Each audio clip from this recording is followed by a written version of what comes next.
This is James Randi, and you're listening to The Skeptic Zone.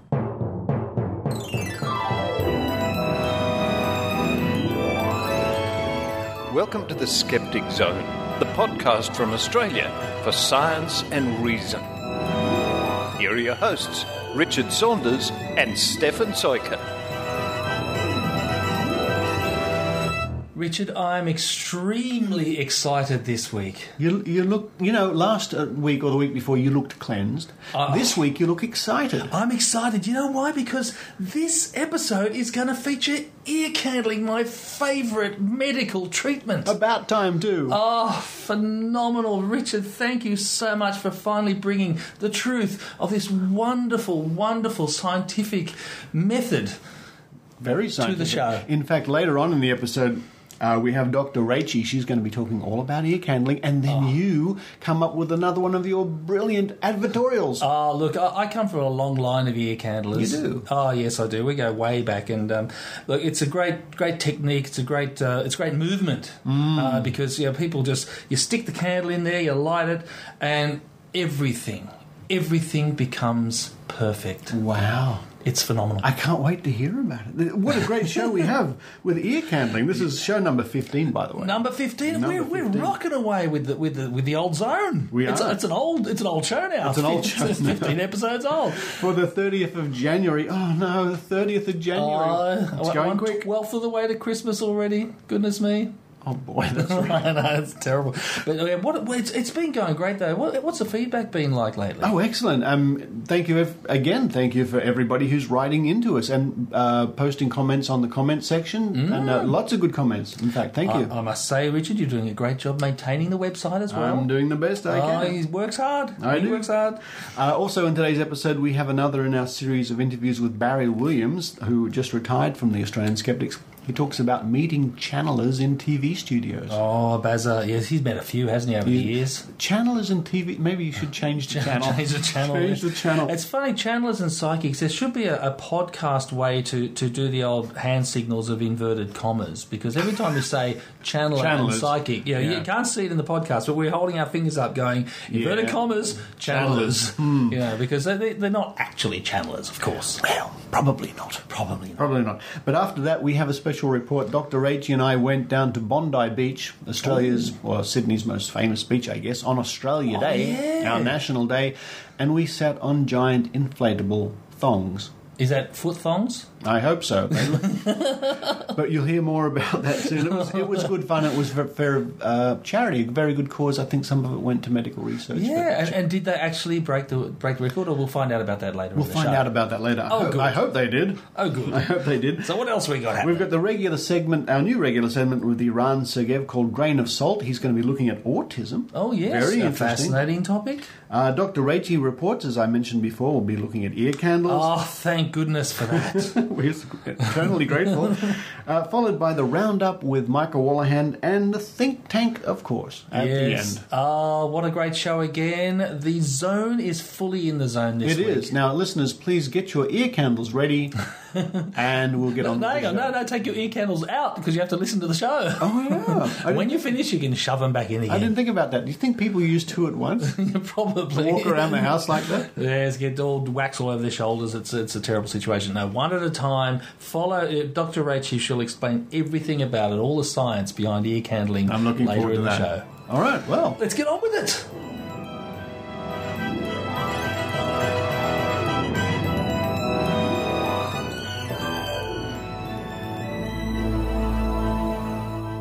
Welcome to the second in our series of interviews with Barry Williams, the recently retired Chief Executive Officer of Australian Skeptics. Here, Barry talks about some of his experiences in the TV studio. And I'll never forget one particular occasion. There was a visiting American channeler, and I'd appeared on a couple of the current affairs shows with her, and she'd go into a deep trance and she was speaking with the voice of some, I forget whether she was some extraterrestrial or somebody who lived in Pompeii. There were a couple of them around that time. And they give this great wisdom about the world. And sort of superficial claptrap that if your local MP started talking, you'd throw him out immediately. And they're not noted for coming in with deep analysis of issues. But she when she was at her paying things, which cost people $500 to go and see her at venues around town, it would take her quite a while to go into the trance at the beginning to get the voice of Marfu, or I forgot the name of the other ones. Yeah. And but of course, on the TV show where they have you've got 6 minutes or 3 minutes or whatever it is they've got to interview you, she went into the trance instantly. Oh, really? How about that? Amazing, that, yeah. And I was sitting there at a couple of these shows and sort of raising a sceptical eyebrow and having a bit of a chuckle. And of course, you do that in those sort of interview situations because otherwise the camera's focused on the other person and you might as well be dead. Yes. And I made a couple of mildly risible suggestions while she was under the trance without any result at that stage. Anyway, the Ray Martin show got on to me and said, we're going to have this woman on and we want you to come along and explain what she's doing. And I said, fair enough. So went there and they kept us apart. Usually you're in the green room, as you're in the green room and you mingle with people. Yeah. I think that was the occasion that I was delighted in the green room with John Mortimer, the bloke who wrote Rumhole. So I had a bit of a chat with him. He was suffering from a terrible cold. But anyway, I got on with this bird and she's waffling away and I was making a few comments and she broke her cover because she started to snigger. No. And, really? It was wonderful. I knew.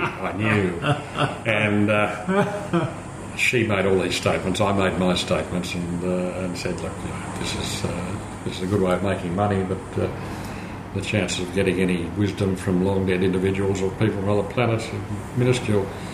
And Ray said, well, thank you very much for all that sort of thing. And Jeff Harvey, who was the long-time director of the Channel 9 orchestra band, he used to play the intros and outros on all those shows. And Jeff, as soon as Ray had thanked this lady, struck up Colonel Bogey, which, as you and I both know, the less saleable words to which are bullshit was all the band could play. I made Jeff an honorary subscriber after that, and he kept getting the magazines. I'm not sure that he didn't die. No, he's still with us. Where does he go? Yeah. He left Channel 9. He retired. Oh, he retired years ago. Yes. Lovely bloke. But he was no question in my mind that he saw right through it. Right, yeah. And there were lots like that. I mean, I've met some very strange people over the years in television studios. Yeah. Another one, well, I had a great pleasure once of, again, I think it was on the Ray Martin show, meeting, her Aboriginal name is Moonakle Kath Walker, famous poet. Oh, yeah. What a delightful old lady. I thought, she's an activist and all this. She's a sweet, delightful lady. And you meet all sorts of funny people in TV station green rooms. But I haven't done much of that for a long time. People have dropped around to see me and got my views on things last about 10 seconds on the screen after the other blokes had a 3-minute pitch. I say it's all bullshit. That's the way it goes. That's the way it goes. I mean, it's, and as a result of all these things, I've had... Yeah, as you know yourself, you get a measure of minor celebrity when people actually recognise you as a friend. Like, didn't I see you on television last right, night? Right. Probably. And I can understand why people who are regular appearers on television might get a bit cheesed off by all the public notice, but I think most of them caught it anyway. It never worried me much, except I thought, I hope people don't think I'm as big a nut as that sounds. Didn't I see you on television? And of course, we both know from experience, you never know how you're going to appear on the final part. No, that's right. I must say, to give credit, I don't believe I've been edited so that I said something that I didn't say. I mean, some of my good points have been left out. Yes. But I've never been made to look as though I'm saying something other than what I meant. Does it surprise you that year after year they'll come back to you with more or less the same story, which is old news, but maybe the reporter has never heard about it before? Or maybe a good example would be the Lithgow Panther, the Blue Mountains giant cat or something like that. Oh, no. It did for a while there. I thought, are we having any effect at all? Because they keep asking the same questions, and surely it must be... Like, look, I try to make my explanations not too technical, but very understandable, that people should think for themselves, really. That's all I'm saying to people. Yeah. Don't take other people's word for it, especially if they're offering you things that are going to control your life. Think about it. Use your brain, you know. Don't believe, think. That's a good motto I've adhered to. And occasionally you'll hear a media person will say, well, I know the Skeptics' view of it is such and such, but would you like to expand on that? Which is good. It means they've taken the message in, but quite often you get young journos new on the job and they probably haven't heard all this before.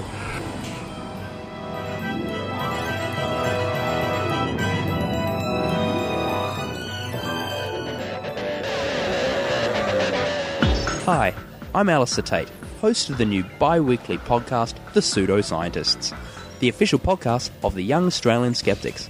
Join Elliot Birch, Darley Breedis, Jason Ball, Jack Scanlon, Tay Rush, and myself to hear what our generation have to say about quackery, science, and the issues that concern us. Subscribe to our podcast, located at youngozskeptics.com. Beautiful Bondi Beach on the 26th of January, Australia Day. Hello, Rachel. Hello, Richard. How are you? I'm fine. I'm happy to be here. We're actually on a little sort of grassy hill overlooking the beach, lining up to get our giant thong. Yes, we are. We're here for the Havaianas Giant Thong Australia Day Challenge. Now, when we say thong, we mean footwear. Yes, we do. We should clarify that. Clarify that, yes. And there are giant green thongs being handed out left, right and centre. We're going to they're inflatable, so we're going to be sitting on them. They're about 5 feet tall. They're falling out of the window above. They are, actually. They're being blown up upstairs in the Surf Life Saving Club, and some of our listeners would know about the Bondi Surf Life Saving Club because there's a show called Bondi Rescue, which a lot of our listeners might have seen. Yes, they're falling out of the roof next to us, and they're about 5 foot long and yellow and green, which are the colours of Australia, Richard. Yes, how nice. So this is what we do on our National Day. We line up and we get giant inflatable thongs. But there is a reason behind this challenge today, Richard, isn't there? Is there, Rachel? Yes, there is.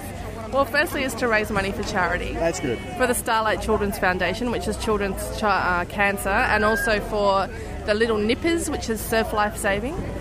But it's also to break a world record. Oh, that's a world record attempt. Yeah.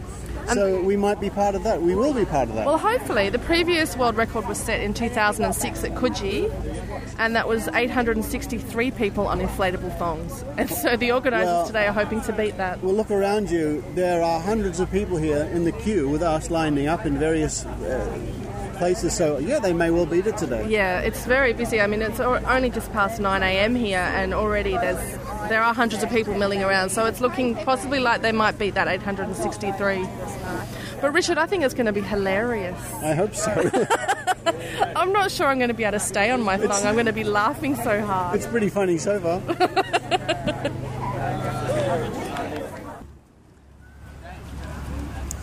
It's a couple of hours later. Well, Rachel, that was fun. That was fun, wasn't it? How many people do you think there were, Richard, floating on inflatable thongs, as in footwear? In the giant ring out in the water.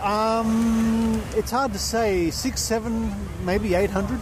Yeah, it looks like about that many, doesn't it?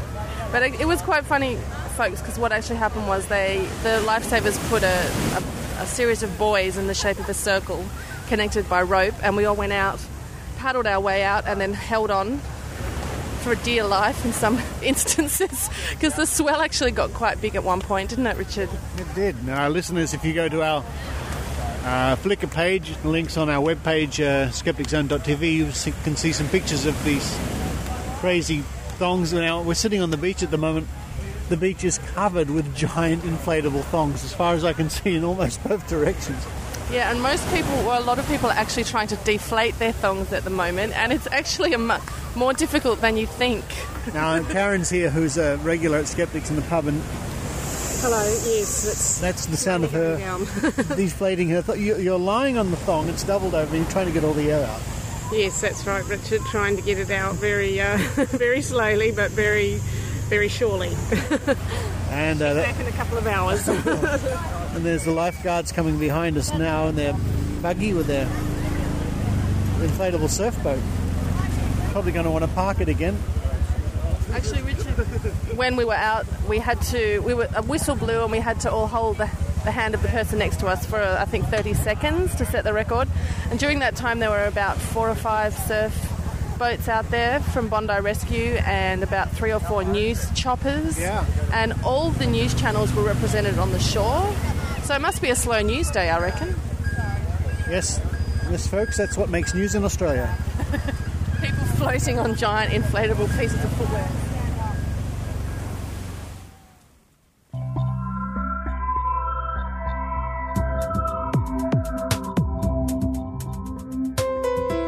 AstronomyCast takes a facts-based journey through the cosmos as it offers listeners weekly discussions on astronomical topics ranging from planets to cosmology. Hosted by Fraser Kane of Universe Today and myself, Dr. Pamela Gay of Southern Illinois University, Edwardsville, this show brings the questions of an avid astronomy lover directly to an astronomer. Together, Fraser and I explore what is known and being discovered about the universe around us. Join us each week as we take a facts-based journey through the cosmos at astronomycast.com. Grain of salt. Grain of salt. Grain of salt. Let's all take this with a grain of salt.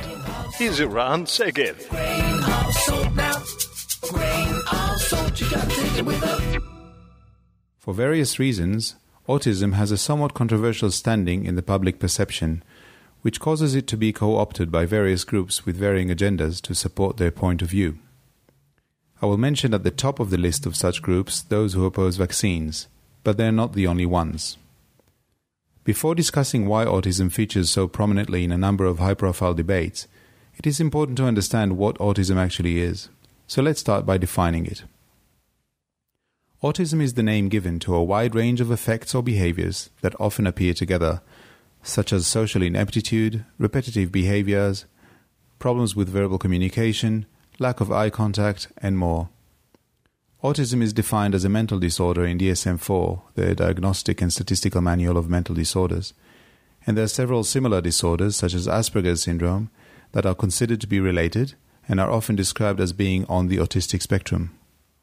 Autism and those related disorders are often called pervasive developmental disorders, which accurately reflects the broad spectrum of types of observations associated with them, from mental to social to physical.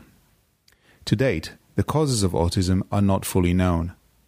Evidence of structural and functional differences in the brains of autistic individuals is growing, and the case for a significant genetic component is strong, though it clearly cannot be attributed to a single gene or a small number of genes.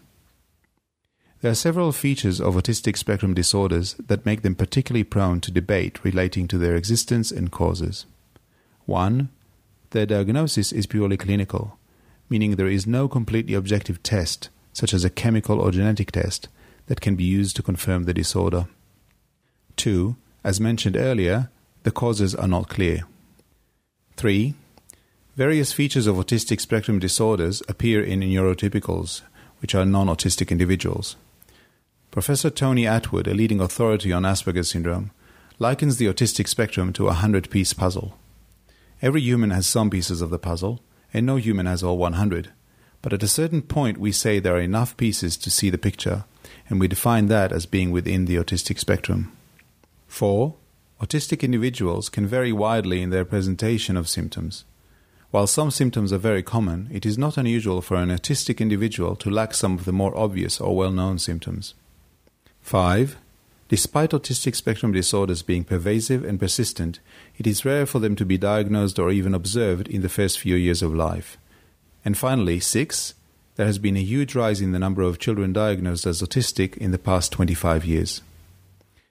These features have led to several groups having autism at the core of their agenda, and I use the term group loosely here to indicate a common agenda, as in reality there are hundreds if not thousands of physically and organizationally separate groups across the globe. The first and by far the most harmful is the anti-vaccination movement. I do not wish to discuss the history of this appalling movement, but it is important to be clear that the focus on autism is just a matter of expedience for them, much the same as the focus on mercury is. Basically, they are persistent in their search for negatives that can be linked to vaccines, and autism is just one such item. The main reason autism is linked to vaccines is temporal. Many autistic children present their first symptoms at around the same time as the MMR vaccine is administered in most Western countries. The idea is undoubtedly helped by the increase in diagnosis mentioned earlier.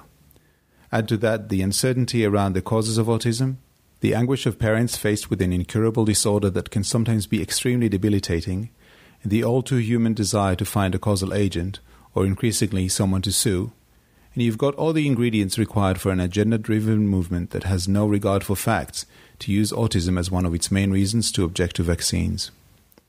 Let it be absolutely and unequivocally clear. There is no link between vaccines and autism. This has been demonstrated by enough controlled and epidemiological studies to make it a fact not worth debating any further. There is no difference in autism rates between vaccinated and unvaccinated children, and the idea of a link only exists because of one small and long discredited study by Dr. Andrew Wakefield. The diagnosis rates have risen has been clearly shown to be the result of broader criteria and a tendency to overdiagnose, rather than any real rise in autism. And in the few places where vaccination programs have stalled, autism rates continued to rise. Another group that uses autism in its agenda is the environmental movement in attempts to link toxins in the environment to autism. I'll note before I go any further that this claim is considered fringe even within the mainstream of the environmental movement. The idea is that toxins, mostly heavy metals, in the environment cause autism. Several books on the subject have been written, with at least one, Autism, Brain and Environment by Dr. Richard Lath, being very scientific in its approach and presentation. Dr. Lath's book contains a lot of actual science content. Unfortunately, his conclusions are not based on the science but rather on premises and assumptions that are not supported by the science he presents or by any science at all. While Dr. Lath probably did not write the book with an environmental agenda, his book has been embraced by those in the environmental movement who saw in it support for their claims. A third group is Scientology. Scientologists do not believe in autism and therefore fight organizations that support autistic people and their carers and instead promote their well-known panacea, personality tests, auditing, and all the rest of their nonsense. And if you didn't cringe at the start of the previous sentence, I'll repeat it so you can cringe now. Scientologists do not believe in autism. The next group is of a very different sort, as it comprises mostly parents of affected children. There is no external agenda involved, but rather an attempt to deal with the reality of a child with an autistic spectrum disorder. People in this group believe that autism can be cured or at least alleviated by diet. Numerous books have been written, both analyzing the subject and offering various and often conflicting suggestions for a diet that would cure autism. Lactose and gluten feature prominently, of course, and that fact alone is highly suggestive, as those two substances have been implicated in so many different ailments that it is hard to avoid thinking that they are the culinary equivalent of grey aliens, being derived from culture rather than from scientific knowledge. Regardless of the specific diet, there is no evidence at all at this stage that diet alleviates autism, nor is there a known mechanism by which the brain can be changed sufficiently by a diet. The closest thing to supporting evidence is that some autistic-like features are present in children that are otherwise not autistic, and those symptoms have been shown, on rare occasions, to be the result of allergy or intolerance to various foods. This should definitely not be enough to limit a child's food choices or to divert the parent's attention from the important task of assisting the child deal with his or her condition, which is clearly a risk if the parents believe the child is being cured. The last group is those who believe in the theory of indigo children. But before I talk about them, I would like to make a point regarding the use of certain words. Throughout this talk, I use the words disorder and symptoms and cure. I use these words for simplicity and to avoid too many definitions. These are the words used by scientists and clinicians. There are many people who would be unhappy with that, as they do not see autism as a disability, but rather as simply a different personality type. Indeed, I personally think that there are many children on the autistic spectrum that would benefit from being viewed as special rather than deficient, and have such amazing capabilities that to try to cure them would be an injustice. Having said that, most children on the spectrum can benefit from assistance in those areas in which they are lacking, and there are emerging methods of assisting such children that are based on what is known about the causes of autism, rather than on assuming that a cure is around the corner. The indigo child people believe that there are children around who represent a higher state of human evolution. They attribute certain paranormal abilities to these children, such as the ability to read minds, but their descriptions quite clearly overlap with the DSM-4 definition of autism, and it would be difficult not to suggest that many of those who believe that their child is indigo believe so because it is an attractive way of demedicalizing the condition, of saying, "My child is not damaged, she is special." While I sympathize with the urge, it is clearly misguided, and if the child is denied help because of the view that they are indigo, then harm will have been done. I have not, of course, mentioned every single agenda that has autism at its center, but I believe I have touched on some of the more important and prominent ones. Unfortunately, the nature of autism promises that new ones will come about in the future and will continue to divert attention from the progress being made by diligent researchers in helping autistic individuals live with autism. Grain of salt, you gotta take it with a... You're listening to The Skeptic Zone.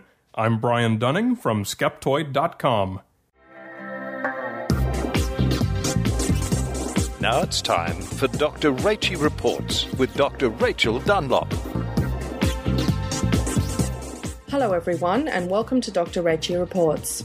Are you feeling blocked up and bloated, overtired and stressed, digestive system not functioning optimally? One of the many physical symptoms resulting from a poorly functioning digestive system is the production of a lot of earwax. Now there is an easy way to flush your system of excess earwax whilst detoxing and relaxing all at the same time. Ear candles, people, are for you. Now today on Dr. Rachie Reports, I'm going to be talking about one of the most ridiculous, preposterous and insane forms of alternative medicine known as ear candles. This modality encompasses just about every stupid misconception of CAM, defies the laws of science in every possible way, and above all is really, really stupid. Now, most of us would remember our mothers telling us not to put anything in our ears smaller than our elbows, right? Well, I don't remember if my mum ever mentioned not to put burning sticks in my ears, but then why would she? I think she knew I was not that stupid. Well, she was certainly right about me. I'm certainly not about to put burning sticks in my ears, but unfortunately the same cannot be said for other people. So what is ear candling? If you haven't heard of this, prepare to be shocked. An ear candle, ear cone, or hoppy ear candle, as some of them are known, is a narrow hollow cone reminiscent of a household candle that has been soaked in beeswax or paraffin and allowed to harden. The process of ear candling involves the patient lying on his or her side while someone else inserts the point of the candle inside your ear. Then the top of the candle is lit on fire and left to burn for up to 15 minutes. And the health claim most often made for ear candling is that the flame creates warmth and suction, which is apparently supposed to draw earwax out of the ear canal. Proponents say the evidence for this is in the candle itself, because when you have finished candling, you cut open the candle at the bottom to expose the brown waxy mush, and they claim this is earwax as well as toxins that have been sucked out of your ear during the process. Proponents also say that ear candling can cure a wide range of medical problems, including earaches, headaches, sinus pain and infections, sinus pressure, tinnitus, vertigo. It can also remove impurities from the passages by drawing excess yeast, fungus and bacteria from the sinuses and lymph glands, and even revitalise the chakras. Yet absolutely none of this is true. Just so we know where we stand with each other at this point, I wish to reiterate. 1. Ear candles are dangerous and stupid. 2. They do more harm than good. 3. They will not remove wax from your ears. 4. In some cases, they have actually deposited wax in people's ears. And I'm almost embarrassed to tell you, listeners, that good science from proper scientists and doctors has been wasted testing these things. And despite the evidence that they are well in the they do more harm than good camp, people continue to buy them and use them. Now, the seminal study on the safety and efficacy of ear candles comes from Seeley et al. And was published in Laryngoscope in 1996. The authors were particularly interested in the claim that the candles create a vacuum, as proponents said. So they used a pressure measuring device to measure whether changes in pressure occurred during the duration of the burn. They conducted 20 trials with 2 different types of candles and reported no negative pressure at any point during the trial. They also conducted a clinical trial as part of this study involving 4 people, 2 of which had earwax and 2 who did not, and they reported that the candles did not remove earwax as proposed, and in fact in some cases, candle wax was actually deposited in the patient's ears.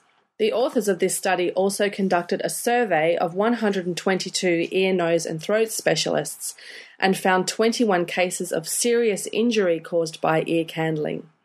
In 6 of these cases, patients temporarily lost their hearing, and other problems reported among the group included 13 cases of burns, 7 cases where the wax from the candle had blocked the ear canal, and 1 case of a punctured eardrum. In 2004, Edzard Ernst, the Professor of Complementary Medicine at the University of Exeter, published a review article in the Journal of Laryngology and Otology entitled "Ear Candles, a Triumph of Ignorance over Science."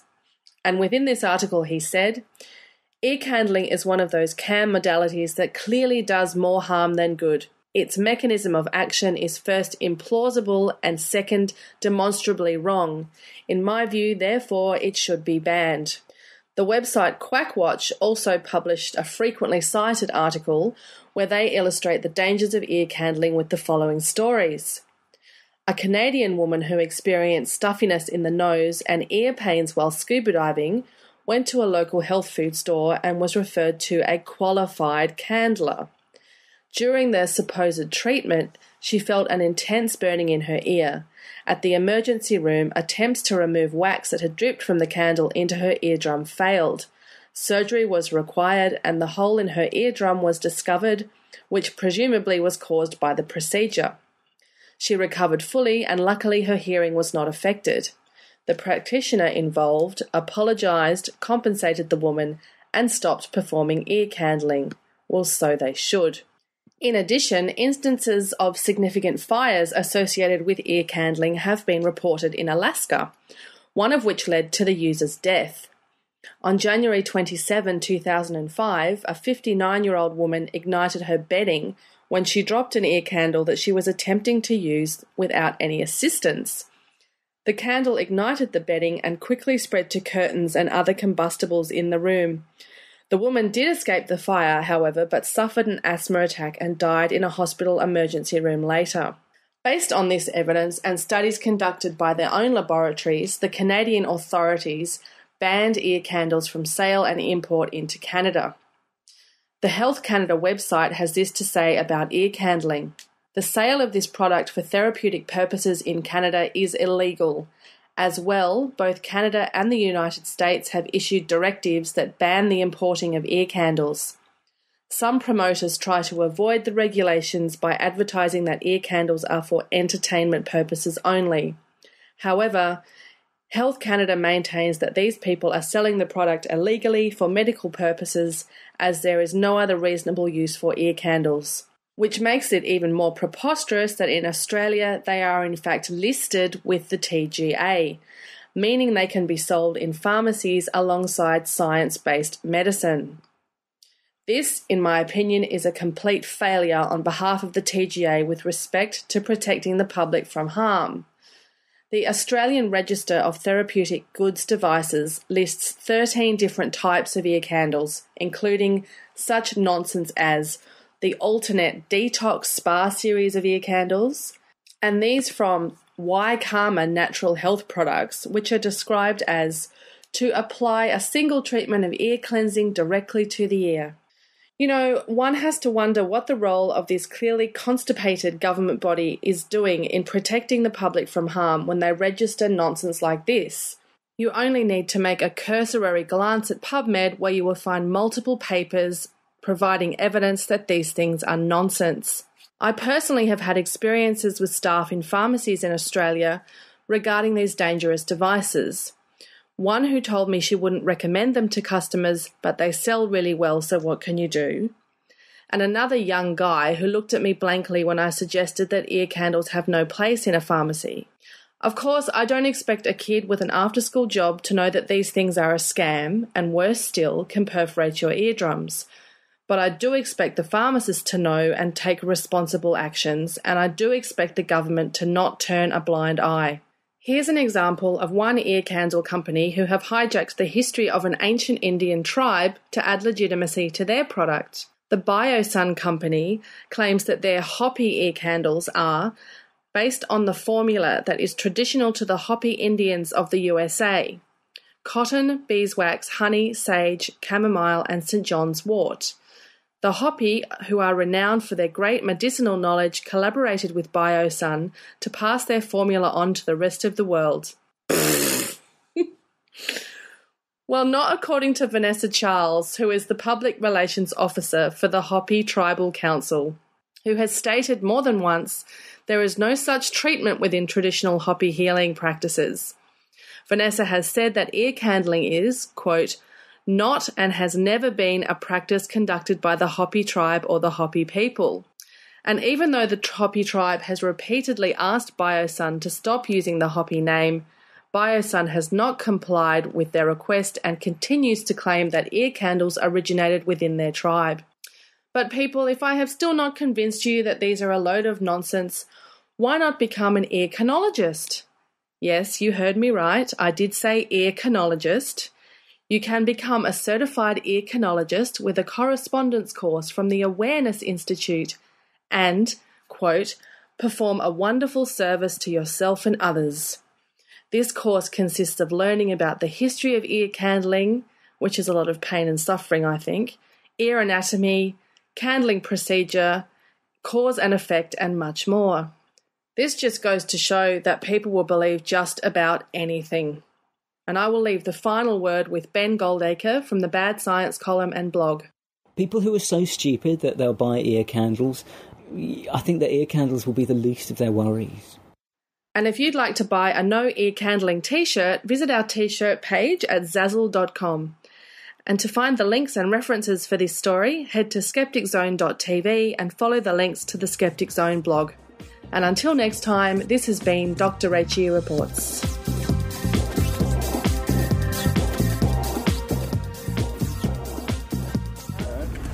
What do you think, or do you know about ear candles? Ear candles? Ear candles.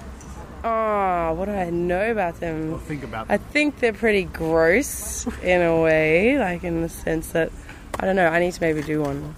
I don't know what I actually think. I don't really have an opinion on ear candles, I don't think. It's some weird hippie Indian thing where they stick a candle in your ear and light it and everything goes away. It's rubbish. Are they, what, made out of earwax? These are actually candles people stick in their ears and light the ends of them. Yeah, no, that's not cool. But do they really do that? Yeah. Yeah, no, that's not cool at all. I haven't heard of it. I have not heard of it. That's gross. Have you ever heard of ear candles? Or do you know anything about ear candles? No, they sound interesting though. Is that a type of firework? In your ear? It's like a Roman candle that comes out of your ear? What do you think they sound like? I'm really not sure what it could mean, to be honest. Is it they're not candles made from earwax or something? No, they're not. Because I would buy them. Would you buy them? They sound cheap. No, they're candles that you actually put into your ear and then you light the end and they're supposed to draw wax out of your ears. What do you think about that idea? Are the candles themselves made of wax? Yes. So you put wax in your ear to get wax out of your ear, is that right? Kind of what happens, yeah. I don't understand the scientific basis behind that, or if there is any. And personally, I don't think I'd try that myself. It sounds a bit out there and a bit like gullible people might go for it, but it doesn't sound like it really work for me. What do you think about putting a lit flame next to your hair? Well, if you've seen my hair, it's pretty beautiful. So I would never do that myself. And I have had one traumatic experience with a lighter in my hair. No, I wouldn't do it. What about Bon Jovi? You're a big fan of Bon Jovi, Mitch. I mean, they have lots of pyrotechnics. I'm pretty sure they actually have insurance policies taken out on Bon Jovi's hair because it's so beautiful. So I think they have to really research stuff before they do pyrotechnics near that hair. Okay, thanks, Mitch. Ear candles. Yes. Imagine maybe the candles that are sort of bent 90 degrees so that you could stick them into ears and then you could light them and then maybe they act like, you know, one of those helmet with a light thing in front when you go caving. Maybe that's what people used to use before they invented light-mounted helmets. Hi, I'm Dr. Stefan Sojka from the International Institute of Ear Candling Sciences, an institute I founded and awarded myself an honorary PhD for my efforts in founding the institute. I'm here to tell you about an amazing scientific breakthrough, a fantastic new product straight for the International Institute of Ear Candling Sciences laboratory, the incredible Atlantis Nexus Ear Candling Drip Wax Protector. After hours of extensive research, I have developed an aloe vera infused, crystal aligned, astrologically sound and ultra non-toxic sheet of cardboard that fits snugly around the ear and protects your face, hair, third eye and upper chakras from the potentially life-threatening byproduct of ear candling, hot wax. We have conducted extensive anecdote gathering on the product, and already the results are simply astounding. We have had reports of clear thinking, astral travelling, deep tissue realignment, and bed sore reduction after just a few sessions. I personally have found the Atlantis Nexus Ear Candling Drip Wax Protector to be of great benefit during the more intense ear candling sessions, when past lives are dredged up and through the healing process, uncontrollable shaking can occur. Even with the most experienced Rachie practitioner on hand, wax can go everywhere, but not anymore. Ear candling has never been safer with the new International Institute of Ear Candling Sciences Atlantis Nexus Ear Candling Drip Protector. A life of pure health and abundance awaits you as you realise your full universal potential with a lit candle shoved in your ear.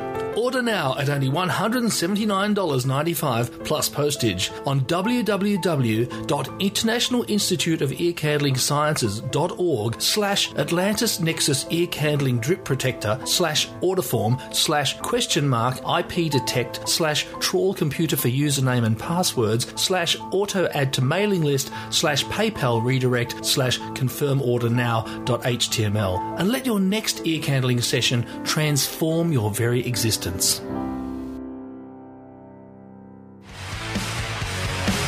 Hello, my name is Michael Wolloghan and welcome to The Roundup, where I share news and views that will interest skeptics, humanists, secularists and followers of the Flying Spaghetti Monster. My first story is about the vapid British pop star Robbie Williams. This isn't the first time I've mentioned this king of shrill and shallow pop music. Robbie Williams is fascinated by aliens from outer space and often goes on UFO spotting camping trips. You'll be immensely pleased to know the Australian pop singer Peter Andre, well known for his absolutely annoying single Mysterious Girl, is going to team up with Robbie to hunt for aliens. Peter Andre said to a British newspaper, quote, "Robbie's a great guy. We've already been texting about meeting up. I'm going to look for aliens and UFOs with him. I'm obsessed about them and gutted I've not seen one yet." End quote. The world eagerly awaits to hear of their discoveries.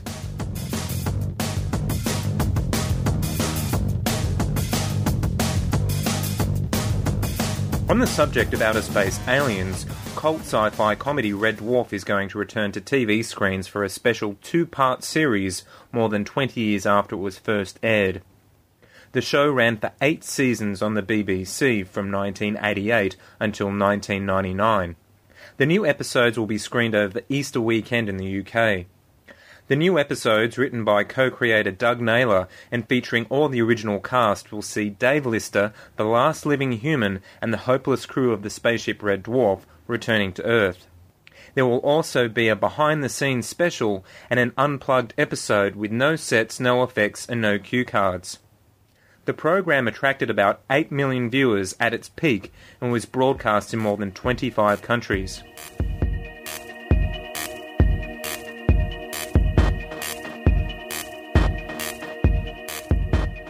My next story is courtesy of Mark Bunker, creator of XenuTV.com, a website that exposes the illegal actions and fraudulent activities perpetuated by the Church of Scientology. No doubt you have heard of Nancy Cartwright. She is best known for providing the voice of Bart Simpson and various other characters in the animated sitcom The Simpsons. What you may not know is that she has been a dedicated member of the Church of Scientology since 1989. She actually donated a massive $10 million to Scientology in 2007. She is currently using her Bart Simpson voice to promote a Scientology event in a robocall. For Australian listeners, this is an automated telemarketing phone call that uses a computer-delivered recorded message. This is the recorded message. Hey, what's happening, man? This is Bart Simpson. Just kidding. Don't hang up. This is Nancy Cartwright, and this is a very special phone call to you. I'm now auditing on new OT7 and have been asked to speak at the Flag World Tour event on January 31st in the Grand Ballroom at the Hollywood and Highland Center at 6:30 p.m. It's going to be a blast, man. I will be there to share my many wins as a solo Knots auditor and to see the Golden Era film presentation of Flag, the Mecca of Technical Perfection. I hope you can make it, man. To confirm for the Flag event, please call us back at 888-841-7131. That's 888-841-7131. See you there, man. Creepy, isn't it? I'm sure the Simpsons creator Matt Groening wouldn't appreciate having one of his most popular characters used to promote this highly controversial cult. Was this vetoed by Fox? If not, Nancy Cartwright may have violated her contract. I'm certain the fans of The Simpsons would agree. If Bart Simpson really existed, he would be the last person to show support for Scientology. An incredibly brave Sunshine Coast woman has blamed the Brisbane Christian Fellowship for breaking up her family and has called for a Senate inquiry into cult churches. Helen Pomeroy has been divorced by her husband of 30 years and cut off from her 2 children and 3 grandchildren since she was excommunicated from the Brisbane Christian Fellowship in 2001. She was given a week to leave home after refusing to submit to the orders of her husband and other Brisbane Christian Fellowship elders who had banned her from contacting a daughter who had already been excommunicated from the church. Miss Pomeroy wants a once-proposed Senate inquiry into the right-wing religious sect the Exclusive Brethren to go ahead and to include the Brisbane Christian Fellowship. Miss Pomeroy said the Brisbane Christian Fellowship, which is a part of a network of 25 churches, uses abusive tactics to maintain control over members and was responsible for destroying families. Laughably, the Brisbane Christian Fellowship claims to promote sound family relationships. She has also said organisations such as the Brisbane Christian Fellowship were granted government concessions as churches but were not subject to regulation or answerable to any external authority.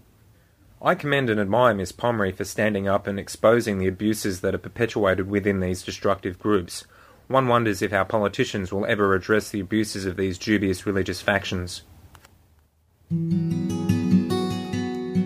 Hi, this is Richard Saunders. Thanks to the generosity of listeners like you, I'm able to supply my reporters with digital recording equipment. In fact, I'm bidding on some at the moment. If you care to make a donation, if you like the show, of course, go to www.skepticzone.tv and click the PayPal button. We really appreciate it, and your money goes a long way and helps us a great deal. Thanks very much.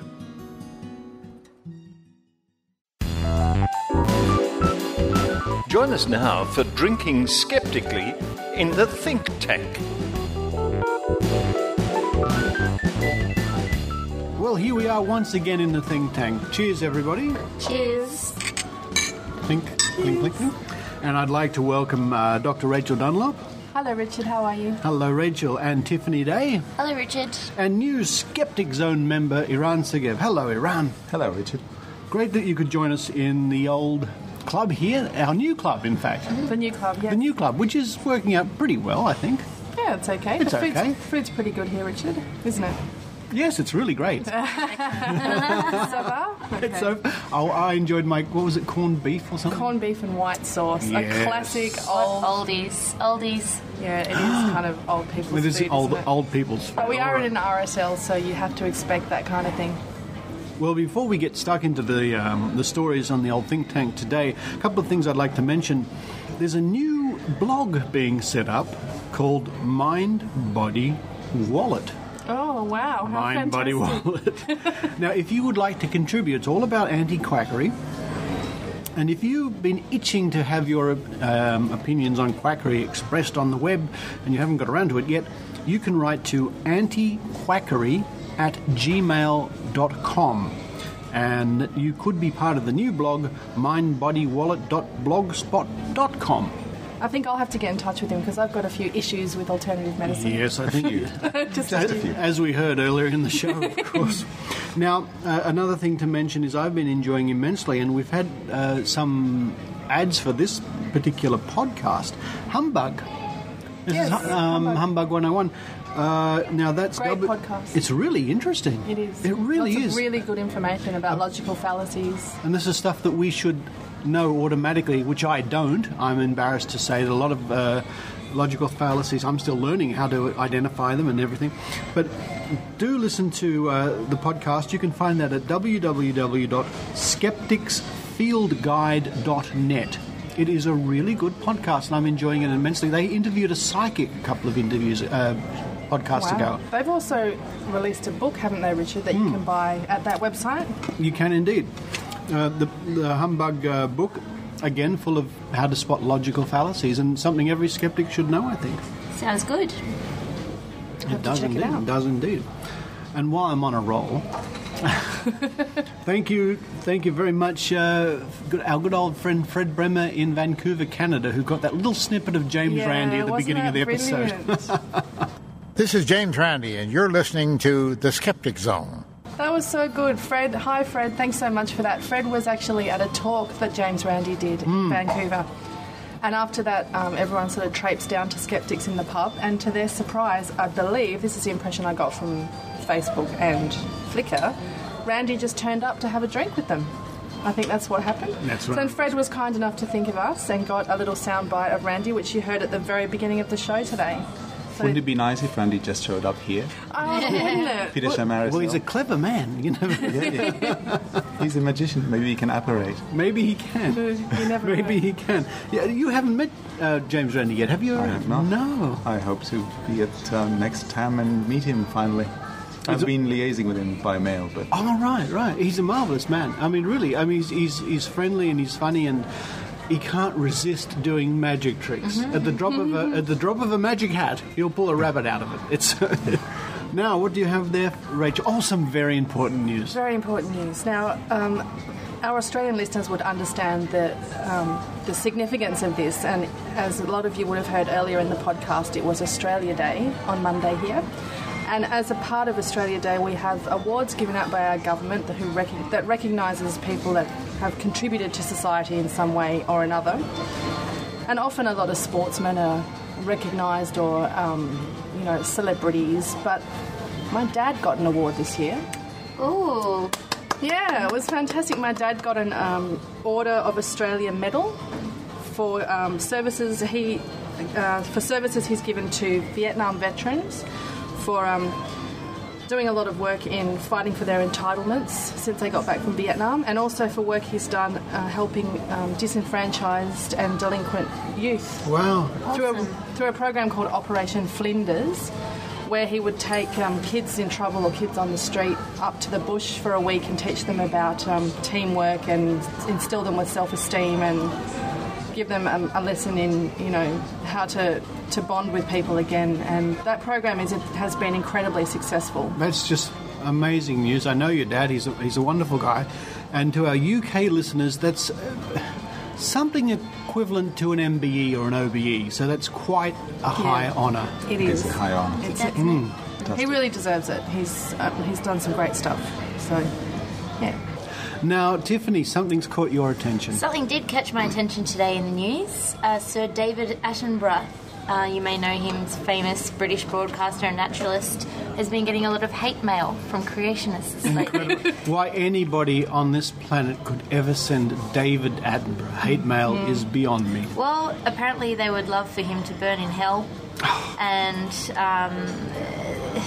he's got a documentary series coming out on Charles Darwin that I think airs this coming week in Britain. Oh, yeah. And he said that basically this story is he's expecting a lot more hate mail on account of that. because he has a hard time with people for the fact that he believes in evolution. Yeah. Which is how it's worded here. It says over his belief in evolution, which I don't even really like that term. Yeah, belief in evolution. It's Yeah. not something you It's a can choose shorthand. to believe That's in or right. not. It's just I don't believe in maths. It just exactly. That's But it's also, Tiff, isn't it? Because I think I read somewhere in the UK press that the creationists are angry because throughout the many, many years that he's done nature documentaries, he's never attributed the beauty of the world to God. That's right. He's never actually said, well, thank the Lord for creating this bird. But there is something he does that the creationists always pick up on, don't they, Richard? And one of those things is, for example, they'll say the beauty of that hummingbird that you photographed in the last series. And he comes back with it. You know about this, how he responds to that. Yes, I've heard him say this in an interview before, but he says Sir David Attenborough says they always mean beautiful things like hummingbirds when they talk about the natural world and God's creation, and he replies by saying that he thinks of the little child in East Africa with a worm burrowing through its eyeball. Which you can take as being all the horrible things that happen to people all around the world. That's right. Every day. That's natural, though. And he said, That's natural. since that worm cannot live in any other way except by burrowing through eyeballs. So how can you? Yeah. It's cherry picking the data in a way, isn't it? But isn't it interesting that the it's not the first time, is it? No. The people who are with the most venom and hatred in their hearts are the fundamentalist Christians who should be living by forgive, turn the other cheek, compassion. Oh boy. Exactly, and they're the ones saying, I hope you burn in hell. Yeah, Hope you're tortured forever. Yeah. For all of eternity. For being a nice guy, basically. I mean, he's a knight, isn't he? Oh yes, He's and his brother's a lord. Yes. Yeah. I mean, he's just he's retiring this year. I thought he had retired, actually. He's only 82. Well, that's true. He's just a You've spring seen him chicken. Thinking about it. 2 years ago, he filmed in the undergrowth, Life in the Undergrowth. Oh yeah. That was fantastic. And he was 79, 80 years old, crawling on the ground, digging, and doing all those things. He's obviously got a lot in him. Oh, absolutely. But he's so passionate and enthusiastic about what he does, doesn't he? And he's just simply the best presenter for nature documentaries there's been. And I know you listen to the Skeptic Zone, Sir David. So we do appreciate you, and heartfelt congratulations for your work. Yes. Yeah. Is that documentary coming out for Darwin's birthday? It is, yes. This year marks the 200th anniversary of Darwin's birth and 150 years since his most famous work, The Origin of Species. There was an episode of The Simpsons on just the other day where they Springfield, they were forced to teach the kids creationism, and Lisa set up a rebel group of students to learn evolution. I've seen that one. It's funny. I want to hear what Homer had to say about it. Well, still in the UK, I've got some news about a piece of, well, I guess it's kind of legislation. I don't know if you'd call it that, but the Complementary and Natural Healthcare Council in the UK announced a code of conduct this week, and it's designed to create regulations for alternative medicine practitioners. And if you don't know anything about the Complementary and National Healthcare Council, they were established in 2008 with money from the Department of Health in the UK and also the King's Fund. They were given £1.9 million in total. And the purpose of their establishment was to enhance public protection by setting standards in the area of alternative medicine, which is great. Yeah. So basically they're supposed to be there to make sure that the industry is regulated. But they did introduce some regulation this week, but it's a code of conduct, and it has nothing to do with addressing the efficacy or effectiveness of the treatments. It's simply a form of legislation to make sure that everyone has the right certificates and that they conduct themselves in the correct manner and that they have insurance and that they... But they have insurance, that's interesting. Yes. That's interesting. However, doctors have to have insurance. Yeah. However, one of the caveats which I found quite interesting was that it is actually voluntary, and secondly, it costs money to join. It's 45 quid. I know that's not a lot of money, but yeah, it's voluntary for a start. Maggie Dunn, who is the co-chair of the Complementary National Healthcare Council, she said that the aim of it was to clean up the industry, and apparently 1 in 5 people in the UK use alternative therapy clinics. I'm surprised it's only 1 in 5. Well, happy it's only 1 in 5. That's what she's quoted. That's what she said. But then I guess it's difficult to tell, isn't it? If there's no regulation, how can they tell how many people? That would just be a survey of people anecdotally saying it, wouldn't it? Maybe, yeah. That was going to lead me to a segue, but I won't go there. Which was Oh, go there. Go on. I know the story that we saw on Monday on Today Tonight about the psychic predictions for 2009. Oh. Did anyone see that story? No, I've heard about it. If you missed it, it's on my YouTube channel. If you go to YouTube and go to Rachie Sid, you'll find it. It was quite a well-known psychic from Australia predicting. You can cut this out if you want.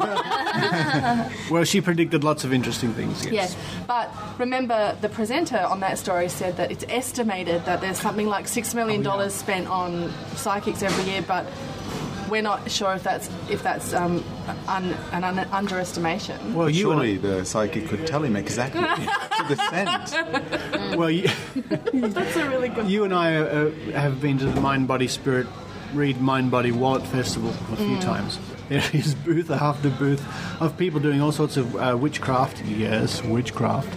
And hokum and magic and stuff. And you got to wonder, and there's lots of money being changed hands. Yeah. Lots I don't think of the money. tax department is at the end collecting their And part. if the tax department run after all sorts of people, hey, tax department, the alternative health industry and the psychics are ripping you off. Go investigate. Actually ripping us off. They're ripping us off. Well, You're absolutely right. The Yeah, taxpayers. The taxpayers. Yeah. But to come back to this piece of code of conduct, Ms. Dunn, who is the co-chair, said it won't take long for customers to start asking whether a practitioner is registered or searching on our website for ones that are. Then people will vote with their feet. That's actually worse than not having any system at all, because what it means is that it gives them legitimacy. It's similar to the listed numbers that the TGA has in Australia, where medication seems to be officially endorsed. It's not really endorsed. It's just listing costs a little bit of money. That's all. You don't have to provide any evidence of efficacy or safety. You just have to say you have some evidence. No, this is similar. It gives them legitimacy. It's that's terrible. the thing. I absolutely agree with you, Eran. And what it actually involves is the therapist will get a little logo from the regulator with a tick that they can put on their stationery, their promotional material, and on the front of their shop windows to indicate that they have been approved. So they're an approved quack. Yes. And I blogged about this week, actually, so if you want to read all the details and find the links, people, head to skepticsbook.com. That's Is it a little Q with a V in it? Quack. No. Q with a tick in it. No, it just says CNHC, which are the abbreviation. But, yeah, and so the thing is, even Edzard Ernst, who most people would have heard me carrying on about every time we do this podcast, he's the professor of complementary medicine at the University of Exeter. And even he said there does need to be more rigour in the regulation of complementary medicine. However, I have concerns that the regulator does not have mandatory powers and is not looking at the efficacy of these therapies. So basically, all you have to do to become registered is demonstrate that you have the right qualifications. Now, I have a problem with that for a start, because what if you're a qualified homeopathist? I mean, basically that just means you turned up to homeopathy school and poured water in a little jar. Or gave yourself a degree. Well, or you bought it from the internet. What is an approved homeopathy school? It's not defined, as far as I can see. It can't be defined. They approve it themselves. They need to specify what qualifications you're allowed. Like, that shouldn't be counted. To me, it's really. I absolutely agree with you. It is, as I said in my blog, it's backwards. They should be looking at the efficacy of these things first, and then looking at how they're being carried out. But I looked into this a bit further, and I had a look at who's on the board of the CNHC just to get an idea of who's regulating this. Yeah. And guess who is, guys? Who? Who? Oh, well, Actually, the CNHC was set up by the Prince's Foundation for Integrative Health, okay? And that's Prince Charles. Prince Charles, right? yes. Now, what do we know about Prince Charles's attitudes to alternative therapies? And anything goes, baby. That's right. And on top of that, the board, Maggie Dunn, who I referred to earlier, she was the lay chair of the General Council for Massage Therapy until June 2008. Another person on the board, Maggie Wallace, was the lay chair of the Council of Organisations Registering Homeopaths. Oh, what? It gets worse. There's a woman called Jenny Gordon, and she completed her PhD in 2007, which focused on the use of reflexology as an adjunct to care in the management of childhood idiopathic constipation. I'm sorry? And what organisation or institution gave this person a PhD? I haven't found that information yet, Eran, so it could be I have a feeling ND. it's got an email address, but no physical address. Well, how you have kids? How is massaging their feet going to help their constipation? Depends where they put their feet. I have 3 boys, you know. They put their feet in all kinds of places. Can they put their... Oh, yeah, all right. I'm not sure. Are they that flexible, your boys? No, not actually. Moving right along. Anyway, I was cranky about that. Because, as Eran said, it lends legitimacy once again to a whole lot of nonsense. So even if Edzard Ernst is cranky, then I think there's something wrong. Now, I'd like to give a big shout-out to our good friend, Brian Dunning from Skeptoid. Hello, Brian. Hi, Brian. Hello. We love your podcast. We do. It's great. I never miss an episode. I really like his podcast. Skeptoid.com, everyone. Skeptoid.com. skeptoid.com. Yes. Now, Brian's coming up for his 150th episode party. He's having a party without us. That's not allowed, is it? No. It's not a party unless we're... Why are we giving him a shout? Yes, that's a because he's going to send us all airfares to come and join him. Awesome. Isn't that great? Thank you, Brian. Thanks, Brian. That's just so good. No, seriously, folks, if Skeptoid is a fantastic podcast. It is one of the best skeptical I think it's just almost as good as ours. Podcasts out there for skepticism. I'm not saying anything. All right. I love Skeptoid. Now, if you want to find out more about the 150th episode party, which will be held at the University Club, University of California at Irvine, go to skeptoid.com/party.php for more information. When is the party, Richard? That's going to be on the 18th of April. Oh, okay. So there's time for our listeners or Brian Dunning to send us plane fares. There is. Good on you, Brian. 150 episodes, and each episode is quality stuff. Have you heard, anyone here heard his Min Min? Yeah, Min Min Lights. Yes, of course. Yes. That was fantastic, wasn't it? That was brilliant. The Min Min Lights are an old Australian sort of folklore. Like you should do more stuff about Australia, Brian. Yes, Brian, come on. There's lots of stuff. Well, we should to send him about. some ideas then. I'm sure he. I don't think he's done the Yowie yet. Oh, has he done the drop bears? Or the drop bears. Do you even know what drop bears are, Brian? Send us an email, we'll tell you. That's funny. And the Black Panther. And the Black... Oh, yeah. That came up in episode 1, I think, it of is. The Zone. It keeps coming up. It keeps coming up. Nothing. Well, one of those current affairs shows did a show on it a few months ago, and they went into the whole thing where there was this conspiracy of a Black Panther escaped from the zoo, but they didn't want anyone to know about it, so they covered it all up. They thought it would just like die out in the wild somewhere, but it's like out there living now. It's amazing to me that the current affairs shows don't bother looking at their own shows 10 years, 20 years in the past. Where they've debunked it. Or they've just covered it, or whatever. Because these things just do cycles. And it's amazing that you're talking about the psychic predictions every year. Yeah. Right? But they never bother to go back and tick their accuracy. They don't care. No, Who cares? of course they don't It's not care. about accuracy. It's not about evidence or lack thereof. Yeah. And the missing evidence. It's just so classic. There was an article in the Telegraph. It was in the Sydney Morning Herald today, but it's in the UK Telegraph, I think yesterday, by Boris Johnson, the Mayor of London. And he wrote about this UK man, 43-year-old man, who hacked into the Pentagon computers And the Pentagon, the Americans are after him. They want him extradited to the US. And the reason Boris Johnson objects to him being extradited to the US because he says this guy's a crackpot. The reason he hacked into the Pentagon computers is because he was looking for evidence of UFOs. And of the conspiracy, the grand conspiracy to hide the fact that he encountered aliens on Earth. The thing is that according to this man, he actually found evidence. Unfortunately, it was all deleted from his computer. By the UFOs, no doubt. Or the lizard people. He believes in lizard people as well. Yes. Yeah. Isn't that interesting? It's always a blurry shot, or my camera deleted it, or like we discussed in the UFO special a couple of weeks ago, the UFOs have cancelling, blaring beams or beams that make you sleepy. Yeah. Or in the case of the Black Panther, it's usually with nothing that you can. The only good ones are the ones where there's no scale. Looks like it could be any size. Yeah. It could be as big as a lion or as small as a pussycat. Yeah.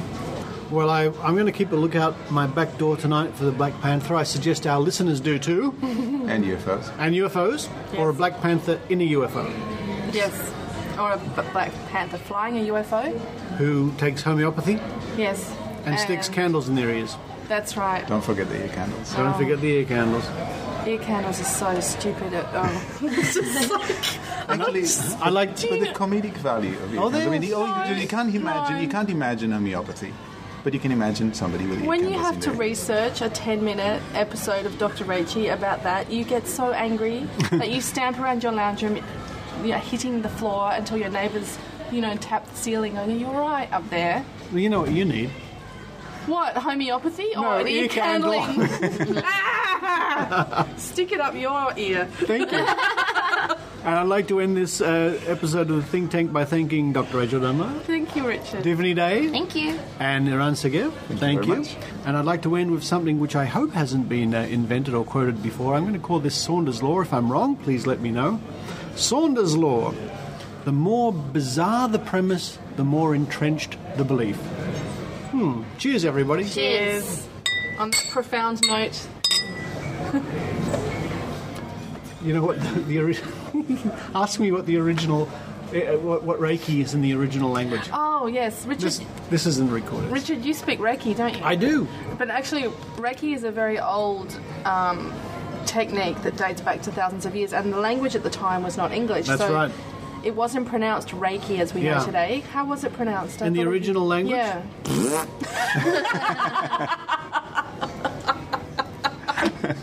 You need to leave that in. I thought he was going to say Rachie.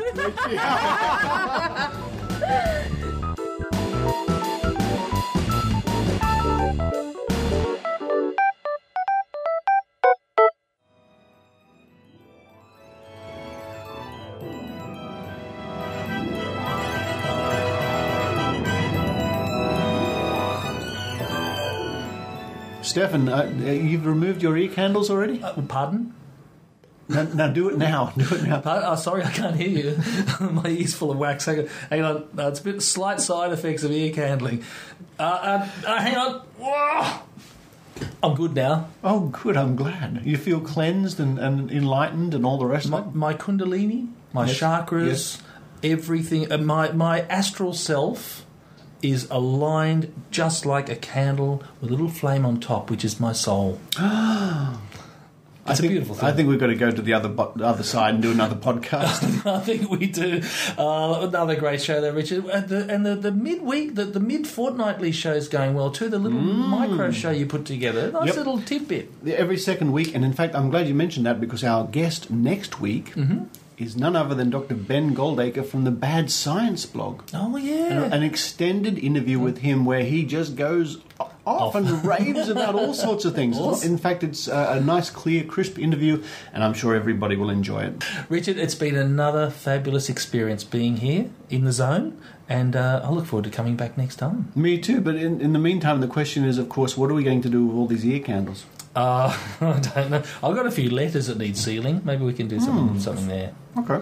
Well, another great show. Let's come back again next time. We'll see you in 2 weeks, Steph. See ya. Bye. You've been listening to the Skeptic Zone. Visit our website at www.skepticzone.tv for comments, contacts, and extra video reports. The Skeptic Zone,